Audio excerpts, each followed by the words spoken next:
अ, अभी ये सामने आया है कि किस तरह से बीजेपी, कांग्रेस, बीजू जनता दल, सीपीएम सभी पार्टियां कोयले के घोटाले में शामिल हैं। सभी पार्टियां इस भ्रष्टाचार में शामिल हैं। एक तरफ जहां केंद्र सरकार ने मनमाने तरीके से बिना टेंडरिंग किए, बिना बिडिंग किए जिस मर्जी कंपनी मन में आया उसी कंपनी को उठा के देश के कोयले की खदानें दे दी, वही सामने ये आ रहा है कि 2005 में बीजेपी की राजस्थान की मुख्यमंत्री वसुंधरा राजे सिंधिया, रमन सिंह जी जो छत्तीसगढ़ में बीजेपी के मुख्यमंत्री हैं, नवीन पटनायक जो बीजू जनता दल के मुख्यमंत्री हैं उड़ीसा के, बुद्धदेव भट्टाचार्य जो सीपीएम के मुख्यमंत्री हैं, इन सब लोगों ने केंद्र सरकार को लिखकर कहा कि जो अभी सिस्टम चल रहा है भ्रष्टाचार का वो ठीक है, आप ये सिस्टम मत बदलिए, ये बिडिंग मत करवाइए, ऑक्शन मत करवाइए, इससे देश की प्रगति को नुकसान होगा। हमें ये समझ नहीं आता कि भ्रष्टाचार से देश की प्रगति कैसे बढ़ेगी। तो इसमें केवल केंद्र सरकार शामिल नहीं है, ये सारी पार्टियां साफ साफ नज़र आती हैं, लेफ़्ट, राइट और सेंटर। लेफ़्ट की सीपीएम, राइट की बीजेपी और सेंटर, ये सभी पार्टियां इस भ्रष्टाचार में शामिल नज़र आ रही हैं। देश के सामने किस तरह से संसद को जो बंद किया जा रहा है, ये इन सभी पार्टियों की साठगांठ से बंद किया जा रहा है। पहले से इनकी सेटिंग हो जाती है कि बीजेपी शोर करेगी और कांग्रेस के राजीव शुक्ला जी जाके डिप्टी स्पीकर के कान में कहेंगे कि अब संसद बंद कर दो। कोई संसद नहीं चलने देना चाहता। तो संसदीय जनतंत्र लगभग ख़त्म हो चुका है और ये बीजेपी और कांग्रेस की मिली भगत से इनकी तानाशाही और डिक्टेटरशिप सामने आ रही है। हम लोग कहते हैं कि जैसे 2G घोटाले के अंदर 2G के स्पेक्ट्रम के लाइसेंस सुप्रीम कोर्ट ने सारे कैंसिल किए, कोयले के ब्लॉक के लाइसेंस क्यों नहीं कैंसिल होने चाहिए? लेकिन इस बारे में कोई भी पार्टी इस मुद्दे को नहीं उठा रही है कि कोयले के लाइसेंस कैंसिल होने चाहिए।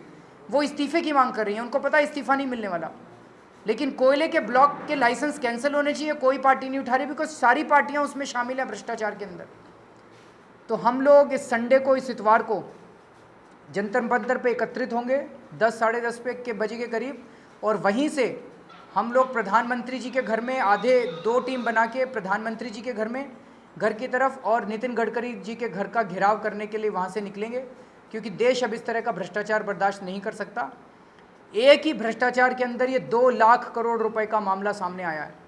6 लाख गांव है हमारे देश के अंदर, तो इसका मतलब इन पार्टियों ने मिलके हर गांव से 30-30 लाख रुपए का घोटाला, 30-30 लाख रुपए लूटे हैं इन्होंने हर गांव से। अरुण जी, बीजेपी के रुख से आप कहां तक सहमत हैं? जो पार्लियामेंट में चल रहा है कि हंगामा होता है, सदन चलने नहीं देता। ये सब पार्टियां इन्वॉल्व हैं, मैं यही कहने की कोशिश कर रहा हूँ। ये केवल जनता को, बेवकूफ़ जनता की नज़रों में धूल झोंकने के लिए है। भाई अगर केवल ये बीजेपी का होता तो राजीव शुक्ला जी ने जाके डिप्टी स्पीकर को संसद बंद करने के लिए क्यों बोला था? वो तो जाके बोलते उनको कान के अंदर कि ये बीजेपी वाले जो मर्जी करते रहे, संसद चलने दीजिए। उन्होंने तो उल्टा बोला। तो ये साफ साफ जाहिर है, कुछ नेताओं से जब हम बात कर रहे थे वो कह रहे थे हमारी बातचीत होती है आपस में, दोनों तीनों पार्टियों की मिलके ये लोग तय करते हैं कि अब आज संसद नहीं चलने, आप शोर कर देना, हम संसद बंद कर देंगे। तो सब सेटिंग है और सारा देश देख रहा है, सारे देश को बेवकूफ़ बनाया जा रहा है। आप लोग पॉलिटिकल पार्टी बनाने, अगर आपके सांसद होते वहाँ पर मौजूद, तो आपकी पार्टी का क्या रुख होता इस माहौल में? ये सब हाइपोथेटिकल क्वेश्चन है। इस तरह का माहौल होना ही नहीं चाहिए। अगर भ्रष्टाचार होता, लोकपाल होता, तो ये संसद के अंदर हंगामे की ज़रूरत नहीं थी। फिर तो लोकपाल होता और लोकपाल इंडिपेंडेंट जांच करता और दोषियों को जेल भेजा जाता। 2005 से 2009 के बीच में जो घोटाला हुआ, आज 2012 में हमारे पास जांच करने का कोई तरीका ही नहीं है। इसीलिए ये लोग जन लोकपाल पास नहीं कर रहे हैं। ना बीजेपी पास कर रही है, ना बीजू जनता दल पास कर रही है, ना सीपीएम पास कर रही है, ना कांग्रेस पास कर रही है। क्योंकि अगर इंडिपेंडेंट लोकपाल होता तो ये सारे मुख्यमंत्री और प्रधानमंत्री सब लोगों को सजा मिलती। आप कुछ अरविंद जी, दूसरा यह है कि भारतीय जनता पार्टी अगर सचमुच में ये चाहती है कि इस पर का बहस होती तो प्रधानमंत्री जी का इस्तीफा मांगने की बजाय पहले बहस में आमंत्रित होती। क्योंकि उसके खुद के मुख्यमंत्री इन्वॉल्व हैं, क्योंकि उसके खुद के मुख्यमंत्रियों ने कोल ब्लॉक जिन्हें आवंटित करना है उन नामों की संस्तुति तक करी है, इसलिए उन्होंने सुनियोजित तरीके से लोकसभा में यह कहा कि प्रधानमंत्री जी इस्तीफा दे दीजिए।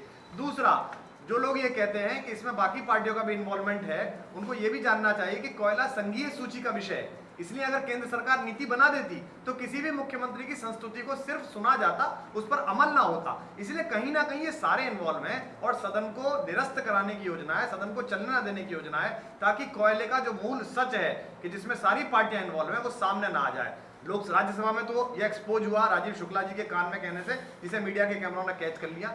लोकसभा में इस बात से पुष्टि होती है कि लोकसभा शुरू होते ही हमारे भारतीय जनता पार्टी के मित्रों ने कहा कि प्रधानमंत्री जी इस्तीफा दीजिए, जबकि उन्हें कहना चाहिए था कि वो कोयले पर पहले बहस कराएं कि कोयले का आवंटन ऐसा कैसे हुआ, नीतियां क्यों रुकी, कोयला सचिव बार बार कहते रहे, और किस प्रकार शिबू सोरेन के हित सिद्ध करने के लिए, किस प्रकार झारखंड मुक्ति मोर्चा का समर्थन पाने के लिए 2007 से इस नीति को बढ़ावा दिया गया, और सारे मंत्रियों को सूचना देने के बावजूद भी, प्रधानमंत्री कार्यालय को बार बार लिखने के बाद भी कोयले की ऑक्शन की नीति को ठंडे बस्ते में किस प्रकार डाला गया। देखिए, अभी संसदीय परंपराओं, मान्यताओं, संविधान की रक्षा, इसको लेके पिछले 1-1.5 साल में भ्रष्टाचार विरोधी आंदोलन जो अन्ना जी के नेतृत्व में चला, उसमें बार बार इसकी सलाह हमारे राजनेता देते रहे कि अरविंद केजरीवाल संसद का अपमान कर रहे हैं, संविधान का अपमान कर रहे हैं, उनको संविधान का ज्ञान नहीं है। आज कौन से संविधान की मर्यादा सुरक्षित रखी जा रही है? भ्रष्टाचार के मुद्दे पर सारी राजनीतिक पार्टियां एकजुट होकर संसद में हंगामा कर रही हैं, कोई चर्चा नहीं होने दे रही हैं, और ये माहौल पूरी तरीके से बन गया है कि हम लोग मिलके आपस में देश को लूटेंगे, बर्बाद करेंगे। नरेंद्र मोदी जी से लेकर और भारतीय जनता पार्टी के, चाहे येदुरप्पा हो, चाहे रमन सिंह जी हो या शिवराज सिंह जी हो, भारतीय जनता पार्टी के शासनकाल जहां जहां पे जो सरकारें हैं राज्यों में, वहां भी जबरदस्त भ्रष्टाचार है। जो कोल ब्लॉक्स के मामले में हुआ है, कोल ब्लॉक्स में नियम यह है कि खदानें जिन राज्यों की होती हैं, उस राज्य को कोल ब्लॉक्स अलॉटमेंट होने पर सबसे ज्यादा रॉयल्टी मिलती है। तो क्यों रमन सिंह जी अपने राज्य का विकास नहीं चाहते? क्यों अपने राज्य के लिए वो पैसा ज्यादा नहीं लेना चाहते? क्यों वसुंधरा राजे जी ने ऐसा लिख के दिया? ये सवाल, इसका जवाब भारतीय जनता पार्टी को देना पड़ेगा, सीपीएम को देना पड़ेगा। देश की जनता ये सच जानना चाहती है। कोल ब्लॉक्स के मामले में जबरदस्त भ्रष्टाचार हुआ है। 2004 से लेकर 2006 तक एक नीति, जो नीलामी की नीति थी, उसको पार्लियामेंट में लटकाए रखा गया। 6 साल तक वो कानून नहीं बनने दिया गया कि कोल की खदानें नीलामी के माध्यम से दी जाए। 6 साल तक वो कोयला की नीलामी का मुद्दा और उसका बिल किसने लटका के रखा? ये केंद्र की सरकार ने लटका के रखा, और उसमें कोई भी राजनीतिक पार्टी ये कहने नहीं गई 6 साल तक कि नहीं नीलामी की नीति देश के अंदर बननी चाहिए। तो सबके सब मिले जुले हैं, इनका सच जनता के सामने आ चुका है, और इसके लिए रविवार को एक जबरदस्त विरोध जंतर मंतर पे हम लोग इकट्ठा होकर करेंगे, जिसमें इन राजनीतिक दलों का जो खेल चल रहा है वो जनता के सामने लाया जाएगा। अरविंद जी, एक लास्ट और बोल दीजिए। तो सबसे पहले 26 को ये जो कार्यक्रम कर रहे हैं, आपकी मांग क्या होगी इन लोगों का घेराव करते हैं? कोल ब्लॉक्स के सारे लाइसेंस कैंसिल किए जाएं और इंडिपेंडेंट स्पेशल इन्वेस्टिगेटिव टीम गठित की जाए।